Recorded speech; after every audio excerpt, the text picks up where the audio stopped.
नमस्कार दोस्तों। चीन के अपने पड़ोसी मुल्कों के साथ रिश्तों में पैदा हो रही तनातनी ने कुछ मुल्कों को एक साथ खड़ा कर दिया है।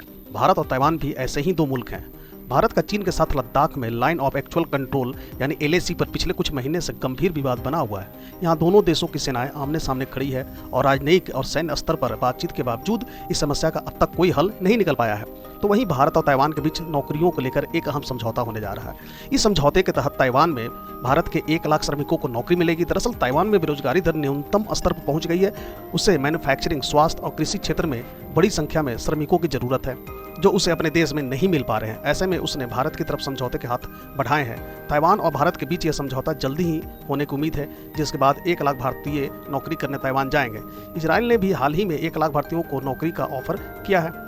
ताइवान के साथ इस समझौते को लेकर चीन नाराज दिख रहा है। वह अंदर ही अंदर चिढ़ रहा है क्योंकि उसने ज्यादातर देशों के साथ एक समझौता कर रखा है कि चीन के साथ अगर व्यापार करना है तो या फिर चीन के साथ रिलेशन रखना है तो वन चाइना पॉलिसी मानना पड़ेगा, जिसके तहत ताइवान को चीन अपना अटूट अंग बताता है और कहता है कि ताइवान के साथ किसी तरह का रिलेशन तभी रखा जा सकता है जब उस रिलेशन से चीन को कोई भी ऑब्जेक्शन ना हो।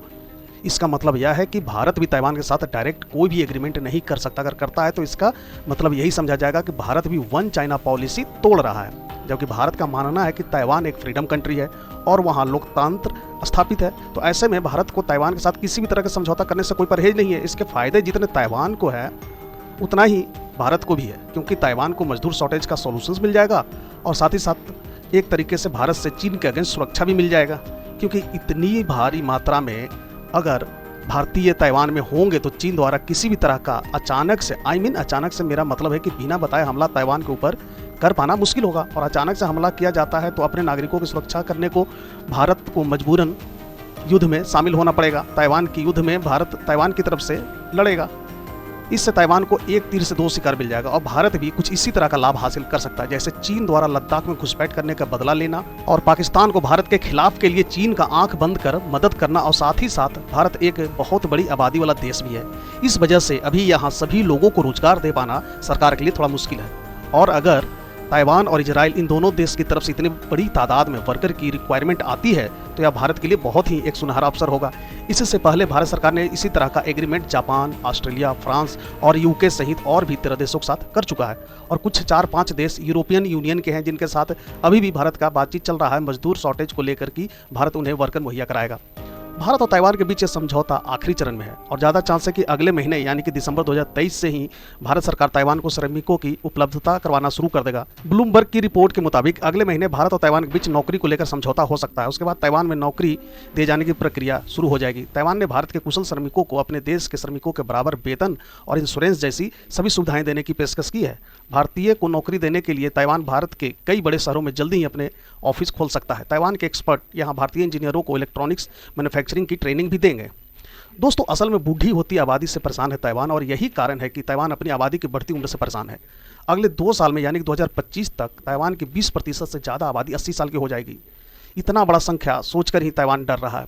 ताइवान के अलावा भी कई देश इसी समस्या से परेशान है। हाल ही में इजराइल ने भी 1 लाख भारतीयों को कंस्ट्रक्शन और नर्सिंग क्षेत्र में नौकरी देने की पेशकश की है।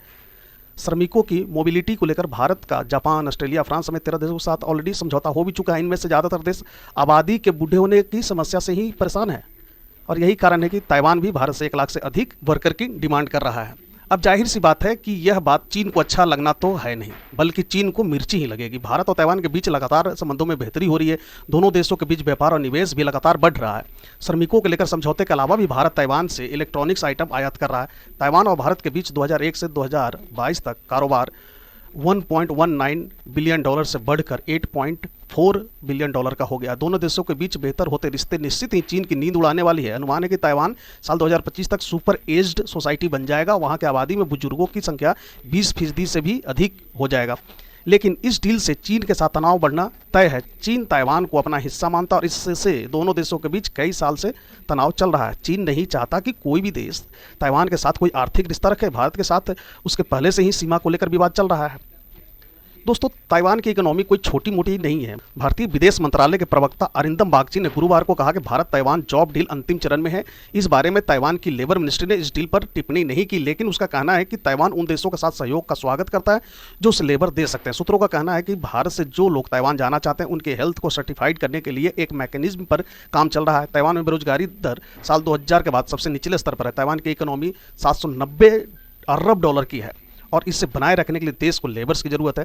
दोस्तों, आपको यह भी जानना चाहिए कि अभी के समय ताइवान के लोगों का मासिक आय यानी कि मंथली इनकम बहुत अच्छी खासी है। अगर उनकी अपनी मुद्रा जो कि ताइवान डॉलर, ताइवान में औसतन वेतन 1,29,000 ताइवानी डॉलर या लगभग अमेरिकन डॉलर में कहें तो $4,203 प्रति माह के हिसाब से है। और यह आंकड़ा कोई ज़्यादा पुराना नहीं है, बल्कि यही साल 2023 की है। अब आप खुद ही अंदाज़ा लगा सकते हैं कि यह अमाउंट भारतीय रुपया में कितना हो जाता है। ऑलमोस्ट 3,40,000 से 3,45,000 रुपये हर महीने। तो दोस्तों, फिलहाल के लिए इस वीडियो में इतना ही। इससे संबंधित कुछ भी नया अपडेट आएगा तो मैं फिर से एक नया वीडियो लेकर के आऊँगा। तब तक आप मेरे चैनल को सब्सक्राइब करके रख लें। Thank you for watching. God bless you.